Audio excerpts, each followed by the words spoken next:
he had a segment on Sunday that was very telling, in that they talked about when they learned about this relationship with this student, this abuse, in my opinion. They referred to it as an inappropriate relationship. They referred to it as a naivety on Chris's part, a stupid decision, lack of wisdom. These are the words they use rather than calling it what it actually was. But it doesn't seem that Chris was really removed from any kind of position of authority for a significant amount of time. Rick talks about how that the church's view of ministry is messed up. And what's deceptive about this is that at first it sounds appealing. At first it sounds righteous until you think about how it plays out. He talks about that ministry is not platforms, power, and position, but ministry is service. It's taking up your cross. It's laying down your life for another. And so in Rick's world, ministry is necessary for restoration. I think he even went as far as saying something along the lines of that, like that public ministry has been a part of every restoration process that he has done. And so, like these subtle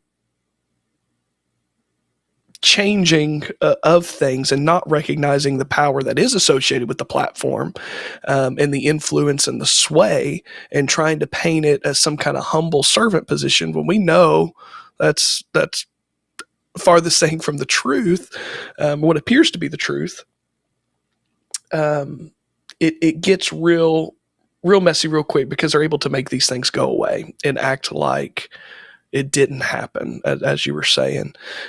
They've become experts at getting people back in the limelight, and we're all bracing for the day when Mike Bickle attempts it. Luckily, he hasn't yet. The other thing that was brought up,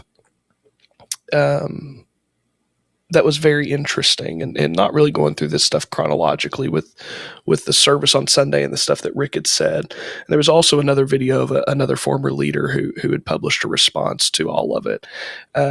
Because at the end of the day, what they're trying to draw attention to is that the sexual component that existed in this abuse between Chris Reed and this student was not conveyed at the initial moment of confession, of whenever this girl first brought it to leaders. So she had talked about the text messages that had happened, but she hadn't talked about any kind of physical components. And so it appears to me that what they're doing now is trying to discredit her and saying that it's not true because she didn't say it then. You wrap in some Matthew 18 with that they use to control things. And Rick talked about specifically on Sunday that when someone faces someone at whenever they're accusing, and the accuser comes to face the person they're accusing, that stories change. And he's so close to realizing the dynamics there of realizing that a victim should not be facing their abuser in that kind of situation. But they use these tactics, I think, to maintain control, to be able to hopefully shape the way that victims respond, and that the way they're perceived by the public. It's that part of it's horrifying. Did you guys have a lot of the Matthew 18 misuse? Because we saw it with IHOPKC. Did you guys have that in the Branham stuff, the Branham cult? We didn't have any loaded language that was specifically called Matthew 18. I'd probably need to know a little bit more about what specifically in Matthew 18 you're talking about. That's the passage about if your brother commits a sin against you, you go to him.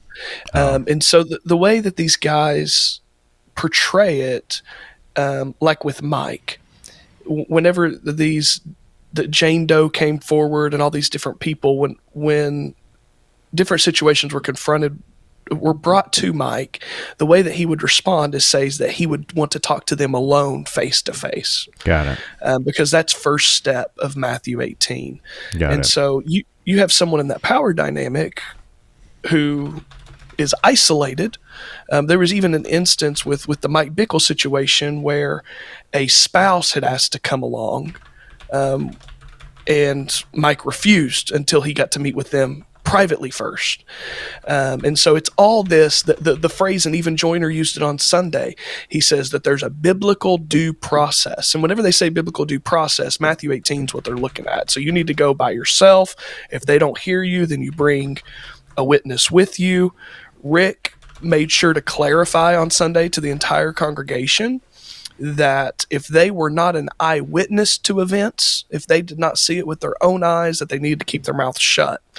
And then he made some comments that honestly I perceived as veiled threats whenever he said this, because what he said that there is severe consequences for those who slander the people of God. And he begins comparing them to a stumbling block. And he says, the Bible says that if you are a stumbling block, it would be better off that you were not born. And he says these things in succession.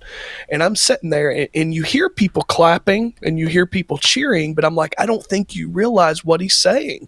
He is saying that if you didn't see this, you can't have an opinion. You don't have a say. And when we see people get positions of power and they go unchecked, it's only those voices that provide any kind of accountability. It gets, painted as gossip or whatever, but really it's they're abusing power, and this is what it's come to. Did you guys have situations like that in the Branham cult? Yeah, we had similar things in the Branham cult. They taking a step back from the Branham cult, just applying it globally to the movement and all of its splinter groups. There's a framework that was created wherein the best way to stop people from escaping the mind control of a cult is to suppress anything critical about the cult. And so, not just with this, but with anything, if you can take a scenario where people are going to suddenly say, hey, man, there's something really bad going on here, you isolate that and you have that discussion off into behind closed doors. They had that not just with the sexual relationships, but also with anybody who questioned the Branham cult.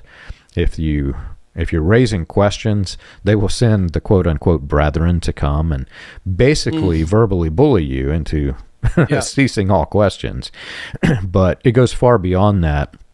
I'm not going to get into details because some of these are legal issues, but whenever it gets into a sexual situation where there is a predator, I have been made aware of situations where that was the strategy that was used.